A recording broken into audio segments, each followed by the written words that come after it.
সূরা ইখলাস একবার, সূরা ফালাক একবার, সূরা নাস একবার করে হাত একত্রিত করে ফু দিয়ে গা মাসাহ করবেন। এই কাজটা 3 বার করবেন। একবার আয়াতুল কুরসি পড়বেন, সূরা বাকারার 255 নম্বর আয়াত, আল্লাহু লা ইলাহা ইল্লা হুয়াল হাইয়ুল কাইয়ুম, এটা শেষ পর্যন্ত। এরপর সূরা বাকারার শেষের 3টা আয়াত পড়বেন, লিল্লাহি মা ফিস সামাওয়াতি, এখান থেকে ফানসুরনা আলাল কওমিল কাফিরিন পর্যন্ত।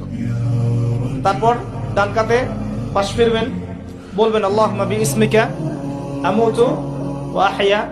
হাত নিবেন, হাতে গুনতে থাকবেন সুবহানাল্লাহ সুবহানাল্লাহ সুবহানাল্লাহ 33 বার, আলহামদুলিল্লাহ আলহামদুলিল্লাহ আলহামদুলিল্লাহ 33 বার, আল্লাহু আকবার আল্লাহু আকবার আল্লাহু আকবার 34 বার। ঘুমিয়ে যাবেন। এখন যদি আপনি 6 ঘন্টা ঘুমান, আপনি নবী সাল্লাল্লাহু আলাইহি ওয়াসাল্লামের সুন্নত অনুযায়ী ঘুমিয়েছেন, প্রত্যেক ঘন্টা ঘুমানোর জন্য আল্লাহ আপনাকে নেকি দিবে ইনশাআল্লাহ। এমনি ঘুমালে নেকি হতো না, রেস্ট নেওয়া হতো।